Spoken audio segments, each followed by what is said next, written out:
नमस्कार दोस्तों, स्वागत है आपका मेरे चैनल कॉमिक्स लाइफ में।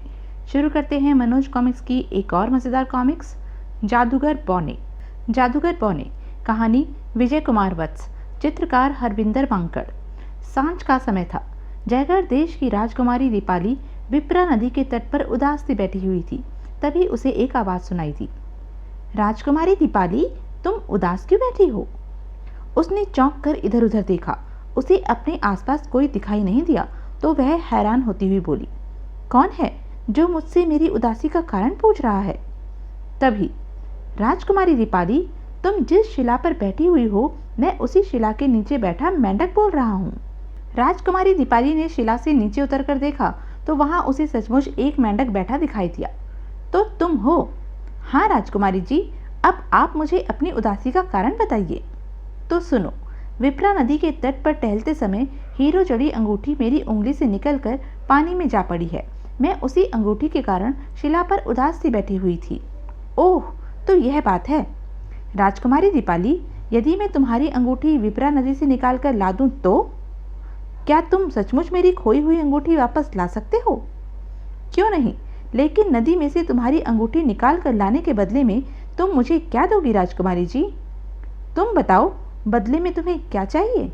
राजकुमारी दीपाली, बदले में मुझे हीरे मोती नहीं चाहिए, बल्कि तुम्हारा प्यार चाहिए। मैं तुम्हारा साथ चाहता हूँ। अच्छा? हाँ, और मैं चाहता हूँ कि सोने चांदी की जिन थालियों में तुम भोजन करती हो, उन्हीं में मैं भी तुम्हारे साथ भोजन खाऊं। जिस गुदगुदी शैया पर तुम सोती हो, उस पर मैं तुम्हारे साथ सोऊं। बोलो, तुम मुझे यह सब दे सकती हो? मुझे तो यह मेंढक मूर्ख मालूम पड़ता है। भला यह मेरे साथ खाना पीना व सोना क्यों चाहता है? फिर भी अपनी खोई अंगूठी हासिल करने के लिए इस समय मुझे इसकी सब बातें मान लेनी चाहिए। अगले ही पल, मेंढक, मुझे तुम्हारी सारी बातें मंजूर हैं। अब तुम नदी में से मेरी अंगूठी निकालकर ले आओ। अभी लो। मेंढक नदी में कूद गया और देखते ही देखते नदी की लहरों में समा गया। कुछ देर बाद जब उसने नदी से मुंह निकाला तो दीपाली खुशी से उछल पड़ी। ओह, मेंढक तो सचमुच मेरी अंगूठी नदी में से ढूंढ लाया। मेंढक ने दीपाली को लाकर अंगूठी दे दी। राजकुमारी, मैंने तुम्हें तुम्हारी अंगूठी ला दी है। अब तुम अपना वायदा पूरा करो। मेंढक की बात सुनकर दीपाली दौड़कर अपने रथ में चढ़ गई। अरे, राजकुमारी तो मेरी बात का कोई जवाब दिए बिना ही रथ में चढ़ गई। राजकुमारी दीपाली, ठहरो, मुझे भी अपने साथ ले चलो। क्या तुम अपना वायदा भूल गई? दीपाली ने उसकी पुकार पर कोई ध्यान नहीं दिया और तेजी से रथ को दौड़ाकर वहां से ले गई। मेंढक उदास हो उठा। वह रोने लगा। वह न जाने वहां बैठा कब तक रोता रहा कि तभी वहां से 3 बौने गुजरे। मेंढक भाई, तुम क्यों रो रहे हो? जयगढ़ की राजकुमारी दीपाली मुझे धोखा देकर भाग गई है। उसने मुझसे वायदा किया था। कैसा वायदा? तब मेंढक ने राजकुमारी दीपाली की अंगूठी के खोने और अंगूठी को नदी में से ढूंढकर लाने की घटना उन तीनों बौनों को बताई। मेंढक से सारी बात जानकर तीनों बौनों में से एक बौना बोला, राजकुमारी दीपाली तो बहुत कृतज्ञ लड़की है। तुम इसी समय जयगढ़ के दरबार में जाओ और राजकुमारी दीपाली के पिता राजा जयमल को दीपाली के द्वारा किए गए वायदे के बारे में बताओ। लेकिन एक बात तो बताओ मेंढक भाई, तुम राजकुमारी दीपाली के साथ खाना पीना व सोना क्यों चाहते हो? इससे तुम्हें क्या मिलेगा? बौने भाइयों, दरअसल मैं मेंढक नहीं हूँ। क्या तुम मेंढक नहीं हो? तो फिर क्या हो? मैं शाल्व देश का राजा इंद्रजीत हूँ। वही इंद्रजीत जो बहुत ही रूपवान है, जिसके पुरुषोचित सौंदर्य पर मुग्ध होकर राजकुमारियां उससे विवाह करने को आतुर सी रहती हैं। हाँ, मैं वही इंद्रजीत हूँ। तब तुम मेंढक कैसे बन गई राजा शाल्व? यह एक लंबी कहानी है। आज से 2 माह पहले मैं आखेट करने के लिए कंचक वन में गया था। वहां मुझे एक बदसूरत स्त्री मिली जो कानी थी। मुझे देखकर वह मुझसे बोली, मैं पहचान गई हूँ कि तुम शाल्व देश के राजा इंद्रजीत हो। अब तुम्हें मुझसे विवाह करना ही होगा। क्या बक रही हो तुम? मेरे जैसा रूपवान युवक भला तुमसे विवाह क्यों करेगा? राजा इंद्रजीत, शायद तुम नहीं जानते कि तुम कुरूपा जादूगरनी के सामने खड़े हो। ओह, तो तुम कुरूपा जादूगरनी हो? हाँ, मैं कुरूपा जादूगरनी हूँ। कान खोलकर सुन लो। कुरूपा एक बार जिस बात को पूरा करने की मन में ठान लेती है, उसे पूरा करके ही छोड़ती है। तुम्हें मुझसे विवाह करना ही होगा। नहीं, मैं यथार्थ तो क्या, स्वप्न में भी तुम्हारे साथ विवाह नहीं करूंगा। भला बदसूरती और सुंदरता का क्या मेल?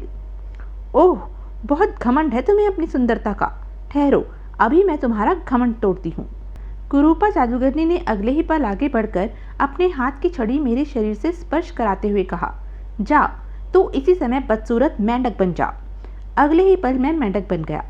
जा राजा इंद्रजीत, अब तू मेंढक बनकर जंगलों में भटक। जब तक तू गिड़गिड़ाकर मुझसे माफी नहीं मांगेगा और मुझसे विवाह करने के लिए तैयार नहीं होगा, तब तक तू इसी रूप में फुदकता रहेगा। कुरूपा जादूगरनी, मैं मर जाऊंगा पर तेरे सामने गिड़गिड़ाकर कभी माफी नहीं मांगूंगा। बस वह दिन है और आज का दिन है। मैं मेंढक बनकर इसी प्रकार भटकता फिर रहा हूँ। एक दिन जब मैं इसी प्रकार बैठा रो रहा था तो पास से गुजरते हुए एक महात्मा ने मुझसे मेरे रोने का कारण पूछा। तब मैंने उन्हें सारी बात बताई और मेंढक की योनि से छुटकारा पाने का उपाय पूछा। उन्होंने मुझे बताया, यदि किसी राजकुल की कन्या के साथ तुम एक दिन मेंढक के रूप में खाना खाओ और इसी रूप में उसके शयन कक्ष में सो तो तुम पुरुष योनि में आ सकते हो, अन्यथा नहीं। इसलिए मैंने बदले में राजकुमारी दीपाली से उसके साथ खाने पीने व सोने की इच्छा प्रकट की थी, लेकिन वह मुझे छोड़कर जयगढ़ चली गई। इतना कहकर मेंढक चुप हो गया। तब एक बौने ने उससे कहा, राजा इंद्रजीत, हमें खेद है कि हमारी बहन ने तुम्हारे साथ ऐसा व्यवहार किया। तो क्या राजकुमारी दीपाली तुम तीनों की बहन है? हम राजकुमारी दीपाली के नहीं बल्कि कुरूपा जादूगरनी के भाई हैं। क्या? हाँ, कुरूपा की तरह हम तीनों भी जादूगर हैं। कुरूपा अपने जादू से लोगों को सताती थी, इसलिए हम तीनों भाई उससे नाराज रहते थे। एक दिन जब हम कुरूपा को समझा रहे थे कि बिना बात लोगों को सताना अच्छा नहीं है, तो उसने क्रोध में आकर जादू से हम तीनों भाइयों को बौना बना दिया और नाराज होकर हमें छोड़कर चली गई। लेकिन जब तुम तीनों भाई स्वयं जादूगर हो तो तुम कुरूपा जादूगर के जादू के प्रभाव में कैसे आ गए? कुरूपा की तरह हम तीनों के पास भी एक एक जादुई छड़ी थी। हमें बौना बनाने से पहले कुरूपा ने अकस्मात ही हमारी जादू की छड़ियां छीनकर अपने कब्जे में कर ली थी। जादू की छड़ियों के बिना हम कुछ भी नहीं कर सकते थे, इसलिए कुरूपा जादू के बल पर हम तीनों भाइयों को बौना बना गई। ओह, तो तुम तीनों भी मेरी ही तरह कुरूपा जादूगरनी के सताए हुए हो। राजा इंद्रजीत, जो अपने भाइयों को नहीं बख्श सकी वह आपको कैसे बख्श दी? हमें अपनी बहन की करतूत पर बहुत खेद है। तीनों बौने भाई कुरूपा की कारस्तानी जानकर दुखी हो उठे थे। राजा इंद्रजीत, जब तुम्हें महात्मा ने मेंढक की योनि से छुटकारा पाने का उपाय बताया है और दीपाली तुमसे तुम्हारी बात पूरी करने का वायदा भी कर चुकी है, तो तुम्हें जयगढ़ जाकर राजा जयमल से फरियाद करनी चाहिए। राजा जयमल ही तुम्हें न्याय देंगे। तुम ठीक कह रहे हो भाई, मैं जयगढ़ ही जाऊंगा। तब तीनों बौने वहां से आगे बढ़ गए। मेंढक उसी समय जयगढ़ की ओर फुदकता हुआ चल पड़ा। सुना है राजा जयमल बहुत न्यायप्रिय राजा हैं, वे मुझे अवश्य न्याय देंगे। राजकुमारी दीपाली को अपना वायदा अवश्य पूरा करना पड़ेगा, तभी मैं पुनः पुरुष योनि में आ पाऊंगा। उछलता कूदता मेंढक राजा जयमल के दरबार में जा पहुंचा। महाराज, दुहाई है, मेरा न्याय कीजिए। बड़ी विचित्र स्थिति है, अब तक तो मनुष्य ही हमारे दरबार में हमसे न्याय मांगने आते रहे हैं, आज एक मेंढक भी न्याय मांगने आया है। राजा जयमल के साथ साथ दरबार में उपस्थित अन्य लोग भी मेंढक को देखकर आश्चर्यचकित थे। महाराज, आपकी चुप्पी का मैं क्या अर्थ लगाऊं? क्या मैं आपके दरबार से निराश ही लौट जाऊंगा? नहीं नहीं, जब तुम न्याय मांगने हमारे दरबार में आ ही गए हो तो तुम्हें न्याय अवश्य मिलेगा। बोलो, तुम्हें क्या कहना है? महाराज, मैं राजकुमारी दीपाली की शिकायत लेकर दरबार में उपस्थित हुआ हूँ। क्या? राजकुमारी दीपाली से तुम्हें क्या शिकायत है? महाराज, आज वन में घूमते हुए राजकुमारी दीपाली की उंगली की अंगूठी विप्रा नदी में गिर पड़ी। कहकर मेंढक ने राजा जयमल को सारी बात विस्तार पूर्वक बताई। तत्पश्चात महाराज, तब राजकुमारी दीपाली मुझे दिए वायदे से मुकर कर रथ में बैठकर जयगढ़ चली गई, अतः मैं फरियाद लेकर आपके पास आया हूँ। ठीक है, हम अभी राजकुमारी दीपाली को दरबार में बुलवाते हैं। कुछ देर बाद जब राजकुमारी दीपाली ने एक सेवक के साथ दरबार में प्रवेश किया तो वह दरबार में मेंढक को देखकर चौंक पड़ी। ओह, यह तो वही मेंढक है जिसने विप्रा नदी से मेरी अंगूठी निकाली थी। यह यहाँ क्यों आया है? अगले पद, पिताजी महाराज, मेरे लिए क्या आदेश है? राजकुमारी दीपाली, यह मेंढक कह रहा है कि इसने विप्रा नदी में से तुम्हारी खोई अंगूठी लाकर तुम्हें दी थी। मेंढक ठीक कह रहा है पिताजी महाराज। राजकुमारी दीपाली, तब तुमने मेंढक को दिया वचन पूरा क्यों नहीं किया? मेंढक इसी बात की फरियाद लेकर यहाँ आया है। ओह, यह धूर्त मेंढक तो दरबार तक आ पहुंचा। अब चूंकि मामला दरबार में आ गया है, इसलिए दरबार की रस्म के मुताबिक मुझे मेंढक की बात माननी ही पड़ेगी, वरना घोषित सजा भुगतनी पड़ेगी। राजकुमारी दीपाली, तुमने हमारी बात का जवाब नहीं दिया। तुमने मेंढक को दिया वायदा पूरा क्यों नहीं किया? राजकुमारी दीपाली चुप रही और गर्दन नीचे झुका दी। राजकुमारी दीपाली, तुम्हारी झुकी गर्दन बता रही है कि तुमने मेंढक को दिया वचन पूरा नहीं किया है, अतः तुम्हें इसी समय अपना वचन पूरा करना होगा, वरना इसके बदले में हम तुम्हें 1 वर्ष के कारावास की सजा देंगे। बोलो, तुम्हें कौन सा फैसला मंजूर है? महाराज, मैं मेंढक को दिए वचन को पूरा करने के लिए तैयार हूँ। राजकुमारी दीपाली, हमें तुम्हारा कथन सुनकर प्रसन्नता हुई।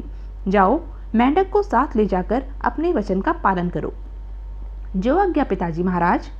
राजकुमारी दीपाली ने अपने आक्रोश को दबाते हुए मेंढक को उठाकर हथेली पर रखा और तेजी से दरबार से निकल गई।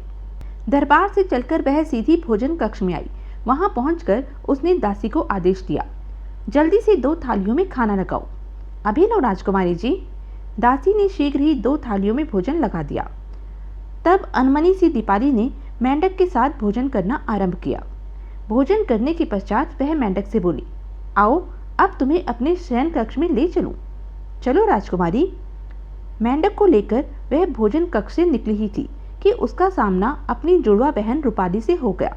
रूपाली दीपाली को देखते ही बोली, सुना है दीपाली बहन कि आज दरबार में एक मेंढक तुम्हारे विरुद्ध फरियाद लेकर आया था। सुनकर दीपाली ने नाक सिकोड़कर रूपाली से कहा, तुमने ठीक सुना है रूपाली, इस मोए मेंढक की वजह से आज मुझे दरबार में अपमानित होना पड़ा। बहन दीपाली, यदि तुमने इस मेंढक से कोई वायदा किया था तो उसे अवश्य पूरा करो। वह तो मैं कर ही रही हूँ बहन, लेकिन तुम्हारी मुख मुद्रा से प्रतीत हो रहा है कि तुम जो कुछ भी कर रही हो खुशी से नहीं कर रही हो। रूपाली, मैं कीचड़ में रहने वाले इस मेंढक से घृणा करती हूँ, पर क्या करूँ, पिताजी महाराज को वचन दे आई हूँ, इसलिए मन मारकर इस मेंढक की शर्तें पूरी कर रही हूँ। इतना कहकर दीपाली आगे बढ़ गई। उसे जाते देखकर रूपाली मन ही मन बुदबुदा उठी, भगवान, तुम कब इस नकचड़ी व तुनक मिचात दीपाली को अकल दोगे? दीपाली के स्वभाव के ठीक विपरीत रूपाली बहुत ही नेक दिल व दयालु थी। वह बोलती थी तो ऐसा लगता था जैसे उसके मुख से फूल झड़ रहे हों। अपने शयन कक्ष में पहुंचकर दीपाली ने क्रोध से मेंढक को शैया पर पटकते हुए कहा, लो, शैया पर विश्राम करो, बहुत अरमान था ना तुम्हें मेरी शैया पर सोने का। दीपाली का क्रूर व्यवहार देखकर मेंढक दुखी हो उठा। वह उससे करहाता हुआ बोला, राजकुमारी दीपाली, तुम मुझसे घृणा तो कर रही हो, लेकिन जानती भी हो आखिर मैं हूं कौन? कौन हो तुम? तो सुनो, मैं शाल्व देश का राजा इंद्रजीत हूँ। हा, यह मुंह और मसूर की दाल, शर्म नहीं आती शाल्व देश के खूबसूरत राजा इंद्रजीत से अपनी तुलना करते हुए? कुएं की मेंढक, ज्यादा बढ़कर मत बोल। राजकुमारी दीपाली, तुम जैसी बददिमाग व असभ्य राजकुमारी का मैं कोई भी उपकार नहीं लेना चाहता, इसलिए मैं बिना तुम्हारे शयन कक्ष में सोए ही वापस यहाँ से जा रहा हूँ। जाना है तो जाओ, तुम्हें रोकता कौन है? तो यह थी अब तक की कहानी। आगे की कहानी जानने के लिए बने रहें मेरे साथ, और हाँ, मेरे चैनल को लाइक, शेयर और सब्सक्राइब करना ना भूलें। धन्यवाद।